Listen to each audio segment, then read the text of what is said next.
Bonjour et bienvenue sur Floraison. Voici la suite du podcast consacré au livre de Jacques Luzzi, Au rendez-vous des mortels, et publié aux éditions La Lenteur. En tout, ce podcast est divisé en 3 épisodes, dont voici le deuxième. Si vous n'avez pas écouté l'épisode précédent, on vous conseille d'arrêter celui-ci et de retourner au début de la série. Dans cet épisode, il s'agira de comprendre l'apport de la science dans la construction de la civilisation moderne, mais aussi le déni de la mort qu'elle engendre. Bonne écoute.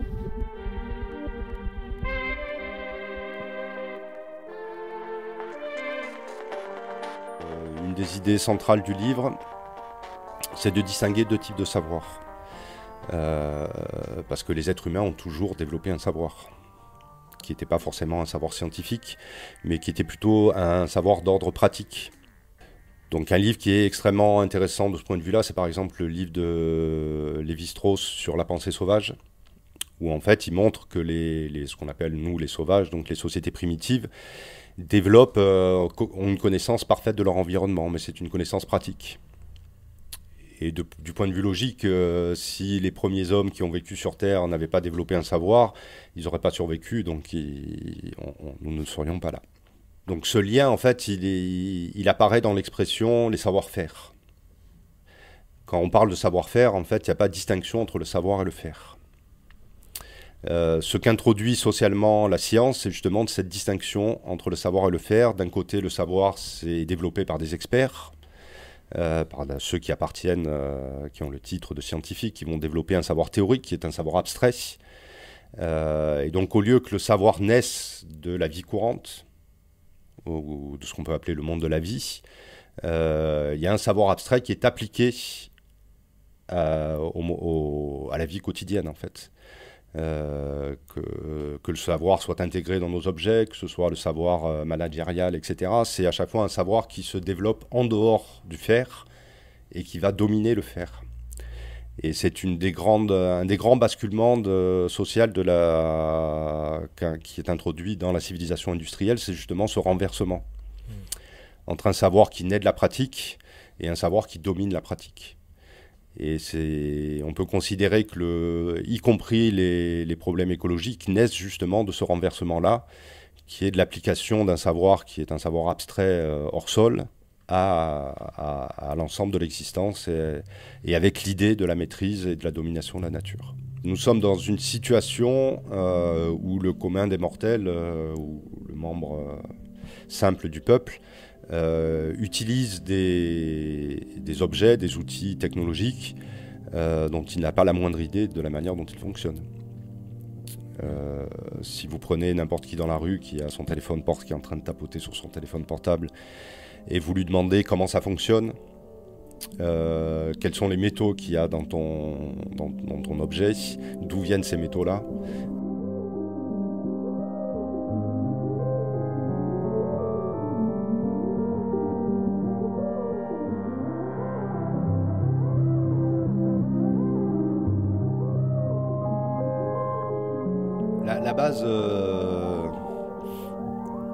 La base de la réflexion de ce retournement, c'est les écrits de jeunesse de Marx, quand même. Il ne faut pas oublier que des auteurs comme Ivan Illich et Lewis Mumford sont au départ des grands lecteurs de Marx. Et quand on lit en fait les écrits de jeunesse de Marx, ce qu'on appelle les manuscrits 1844, l'idée fondamentale de Marx, c'est justement ce renversement dans l'idée que la vie pratique, ce qu'il appelle la praxis, donc c'est la praxis pour le dire de manière en langage commun, on va dire, c'est l'activité matérielle des êtres humains qui est en rapport avec la pensée, parce qu'un artisan, c'est quelqu'un qui va penser son travail, donc c'est quelqu'un qui va développer une forme d'expérience qui est également une expérience mentale. Cette activité pratique, cette praxis, elle est capturée par le capitalisme.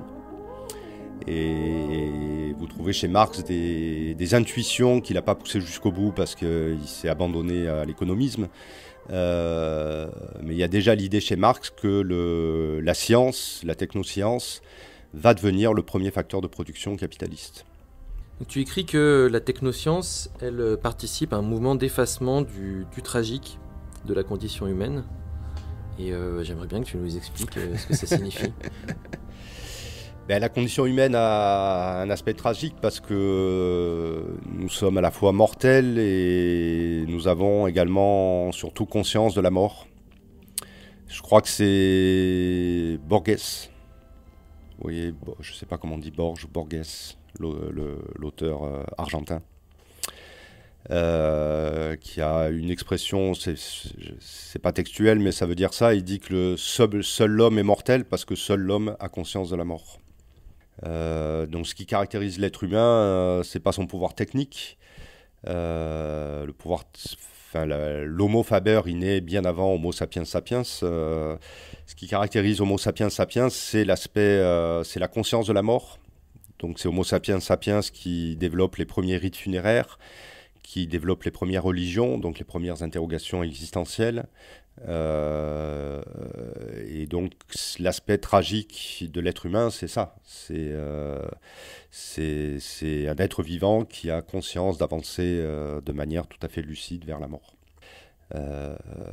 Donc toutes les sociétés ont développé des cultures par rapport à ce problème qui peut être considéré comme un des problèmes centraux de l'humanité. Il y a eu des religions du salut, comme le christianisme. Il y a eu d'autres solutions, l'idée de réincarnation qu'on retrouve dans beaucoup de civilisations ou cultures. Donc, ce qui caractérise la société industrielle, c'est la promesse en fait de dépasser la condition humaine et en particulier la condition de mortel grâce à la technologie. Et là, on retombe en fait sur le transhumanisme qui légitime en fait les nouvelles technologies, donc nano, bio et intelligence artificielle, en associant en fait le développement de ces technologies avec la possibilité non plus de dépasser la mort d'un point de vue symbolique, mais de réaliser effectivement une forme d'immortalité.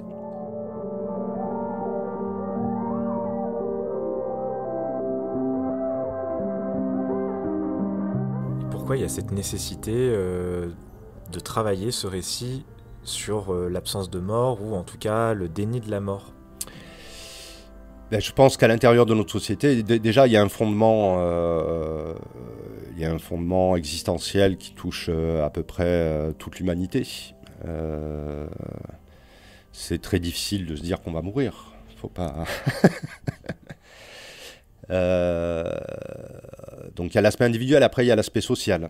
Et puis il y a aussi je pense qu'il y a les conséquences les conséquences antisociales de la conscience de la mort, possiblement. La recherche de consolation à son état de mortel peut avoir des dimensions antisociales. C'est ce que l'auteur Elias Canetti, qui a été prix Nobel de littérature et qui toute sa vie a pris des notes sur la mort, et ça a été publié récemment sous le titre du livre de la mort. Elias Canetti parle d'infection par la mort. Et je pense que derrière cette expression, c'est l'infection par la conscience de la mort. Et par le fait de rechercher une consolation qui va nous pousser à fuir notre état de finitude. Et je pense qu'une des formes de l'infection par la mort, c'est la recherche de la puissance. Dans mon livre, je cite j'ai oublié le nom, là, je m'excuse, mais je cite un auteur américain qui était un journaliste qui va effectuer des enquêtes là où il y a des guerres. Et en fait, il explique que c'est comme une drogue, en fait. C'est comme une drogue d'arriver à survivre à ce type de situation-là. C'est comme une drogue, le fait de tuer quelqu'un, c'est une forme de sentiment de puissance qui peut donner un sentiment d'immortalité, donc d'échapper à la mort parce que je la donne. Donc voilà, ça c'est des exemples d'infection par la mort. Infection au sens où le fait de fuir la mort passe par le meurtre d'autrui. Et les technologies sont associées à cette volonté de puissance. Les technologies nous donnent la puissance de donner la mort. Et aujourd'hui, de donner la mort de manière massive. Hein. Les sociétés industrielles ont quand même accouché de la capacité de l'humain de s'autodétruire par une puissance, par l'hubris de la puissance, en particulier avec les armes nucléaires. Mais du coup, ça, c'est purement social, dans le sens où la technologie va donner ce sentiment de puissance à tout à chacun, mais sans que individuellement, on en vienne en fait à donner la mort à quelqu'un, justement, pour se donner ce sentiment de puissance. Mais individuellement, moi, j'appartiens à la société industrielle, je peux analyser la société industrielle et je peux avoir une analyse critique et un comportement critique par rapport au rapport à la mort qui est développé par cette société-là. Ça n'empêche pas que cette société-là a ce rapport-là à la mort, qui est double d'abord. Le fait d'évacuer la mort de l'espace social, donc de faire comme si les êtres humains ne mourraient plus. La mort n'a lieu que dans des lieux qui sont fermés à l'espace social. Et par ailleurs, le mode de vie industriel repose en grande partie sur le meurtre, que ce soit le meurtre de la nature ou que ce soit le meurtre des autres. Un exemple très simple, c'est l'énergie nucléaire grâce auquel la France produit une très grande partie de son électricité. Si vous fouillez, Areva se fournit en uranium en grande partie au Niger.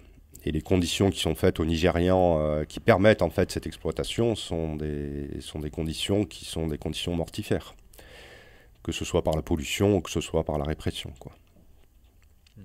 Le Niger considère que le manque à gagner, ça fait au moins 40 ans que Areva exploite les mines d'uranium au Niger, en particulier les mines d'Arlit. Le Niger considère, en dehors des problèmes de santé, que le manque à gagner est de 40 milliards. Si on veut, en caricaturant, en forçant le trait, il faut dire que ça fait 40 ou 50 ans que nous volons de l'uranium au Niger. Et donc notre puissance technologique est mortifère au moins en ce sens-là, sans parler des conséquences possibles de l'énergie nucléaire et des centrales nucléaires en France. Tout à fait, Lorenzo. À ce point-là, juste une petite... Enfin, ça fait 2-3 semaines que le Canard enchaîné produit des articles sur le nucléaire. Donc il y a les 3/4 des centrales nucléaires françaises qui ont passé leur date de péremption. Et c'est pas des yaourts, quoi. Et la moitié à l'heure actuelle sont à l'arrêt à cause de problèmes de corrosion dans les systèmes de sécurité. Voilà. Donc là, je crains malheureusement que nous rentrions dans une période où le risque que nous goûtions de manière très concrète à l'aspect mortifère de l'industrie nucléaire, nous rentrons dans une période de turbulence, quand même. Donc vie et mort sont indissociables. Et donc tu dissocies à la fois, tout le monde que c'est ambivalent, quoi, qu'il y a la mort subie et la mort donnée.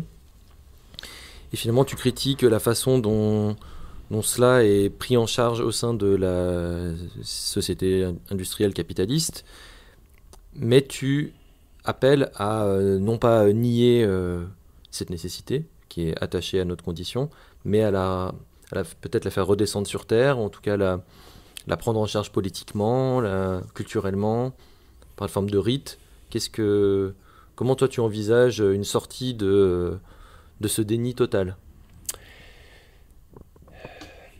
Une sortie, je peux je peux l'imaginer, je peux imaginer ce que ça signifie. Après, je pense qu'on est dans une société où il sera très difficile d'apporter ce bouleversement culturel qui permettrait, je pense déjà un apaisement de notre société et puis une révolution dans la manière de vivre. Pour le résumer, un manque par rapport à mon livre, en relisant un vieux livre d'écologie écrit par René Dumont dans les années 70, qui est Un monde intolérable, le titre du livre, René Dumont, qui a beaucoup voyagé, en particulier en Afrique, raconte l'anecdote suivante où il interroge en fait un chef africain ou un sage africain, je ne me rappelle plus exactement. En fait, je ne me rappelle même plus de la question, mais je me rappelle de la réponse, en fait. Et la réponse de l'Africain, c'est de reconnaître son statut de mortel, de reconnaître le fait qu'il n'est sur Terre que pour une certaine période. Et donc, son objectif, c'est de laisser la Terre à sa mort dans le même état qu'il l'a trouvé à sa naissance. Et je pense que l'acceptation de la mort pourrait avoir ce type de conséquences, c'est-à-dire qu'au lieu de rechercher la volonté ou de nourrir la volonté de puissance technologique dans l'espoir d'avoir un salut terrestre qui se traduirait par l'immortalité, qui entraîne des dégâts écologiques qui poussent à l'autodestruction de l'humanité, parce que le paradoxe c'est ça, et c'est un paradoxe qui a été vu dès l'Antiquité, c'est que celui qui fuit la mort accélère en fait accélère le processus de mortalité en fait. Et je pense que c'est un bon symbole de notre société qui, en voulant s'évader de la condition de mortel, produit en fait une situation qui est une situation d'autodestruction de l'humanité, d'autodestruction par l'hubris de la puissance en fait. Et cet Africain en fait donne une piste en fait.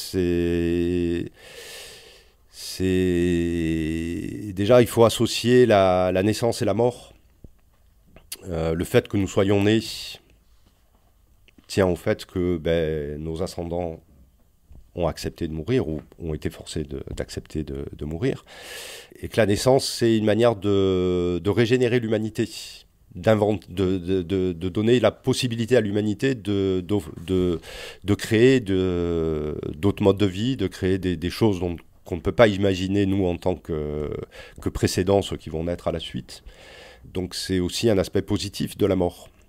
Et dans notre société, on ne développe pas assez l'aspect positif de la mort, l'aspect positif de la souffrance, puisque ce qui précède la volonté de supprimer la mort, c'est la volonté de supprimer la souffrance aussi. Mais là aussi, les sociétés traditionnelles, les sociétés primitives ont réussi en fait à donner un caractère ou associer à ces éléments apparemment négatifs de l'existence humaine des éléments positifs qui leur ont permis également de l'accepter. Donc la souffrance est une manière d'accéder à la dignité. Si vous n'avez plus de souffrance, vous n'avez plus de dignité humaine. Si vous n'avez plus de mortalité, vous n'avez plus de naissance. Donc vous n'avez plus de cette espèce d'imprévisibilité de l'évolution humaine qui disparaît également. Mais pour ça, il faut arriver à quelque chose de difficile pour notre société, qui est de dépasser le point de vue purement individualiste. Si on se place d'un point de vue purement individualiste, la mort est insupportable.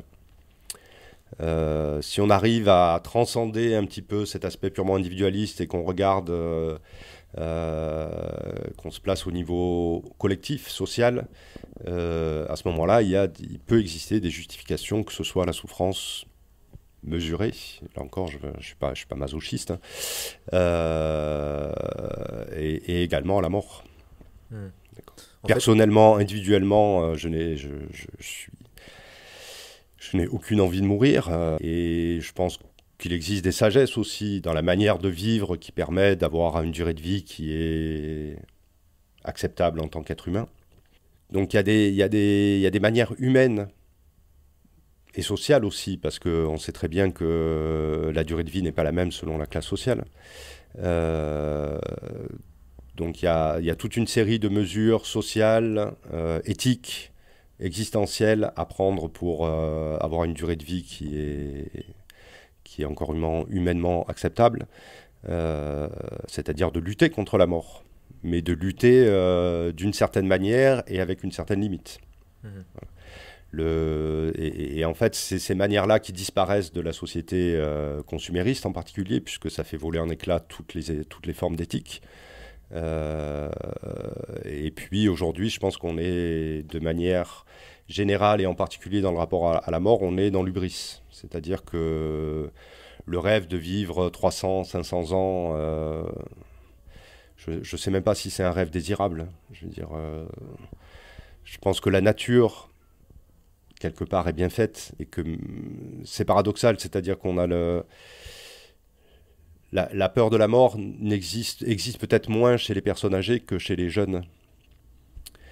Parce que les personnes âgées ont atteint un âge où elles ont vécu, où elles ont fait le tour de l'existence, on va dire, et que la mort leur fait moins peur que des individus qui rentrent dans l'existence, quoi.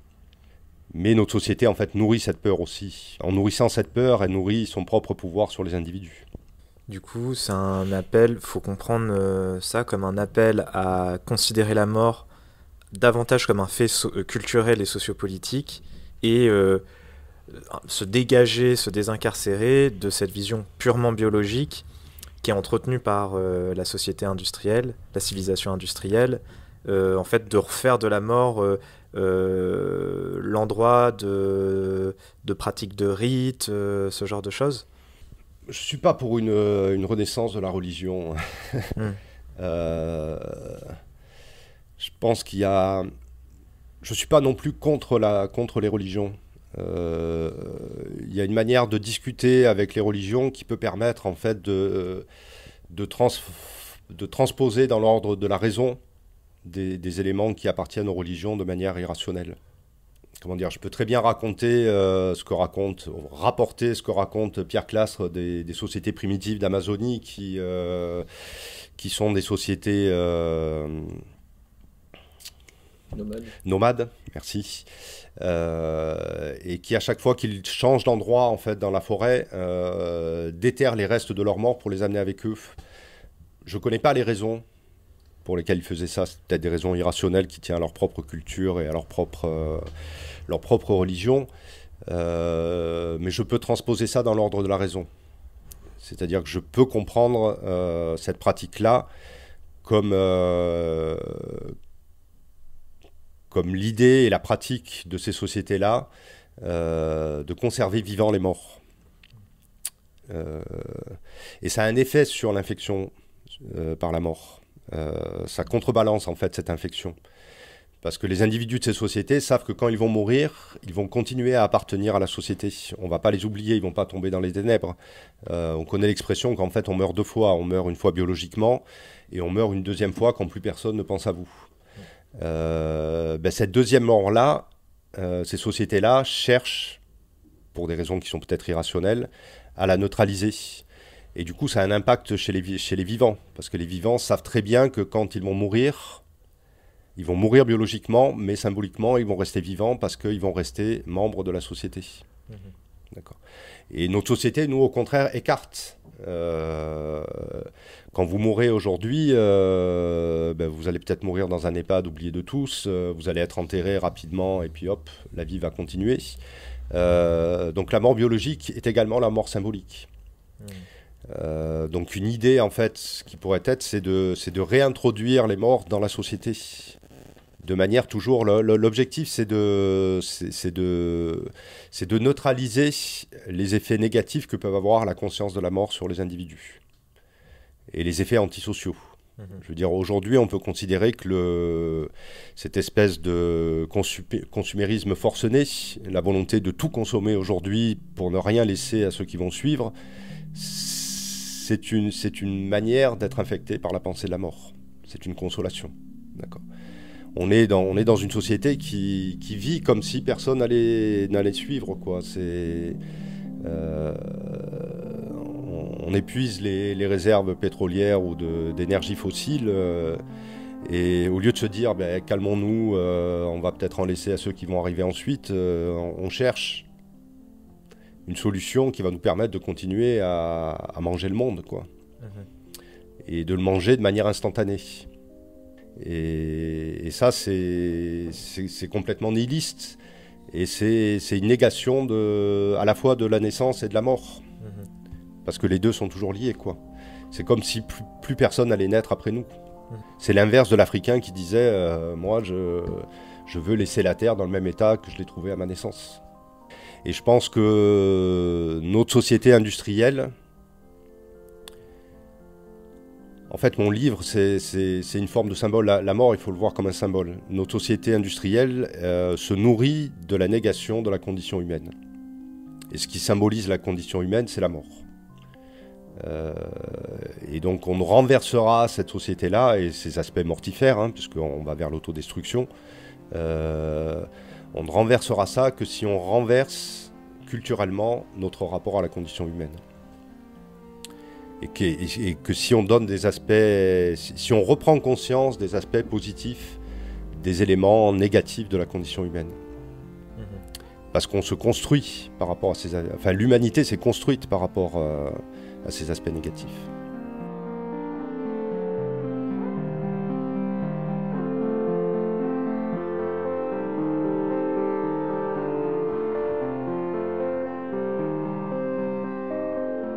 C'est la fin de ce deuxième épisode de podcast consacré au livre de Jacques Luzzi, Au rendez-vous des mortels. On espère qu'il vous a plu, et si c'est le cas, on vous invite à nous retrouver pour le troisième et dernier épisode. À bientôt sur Floraison.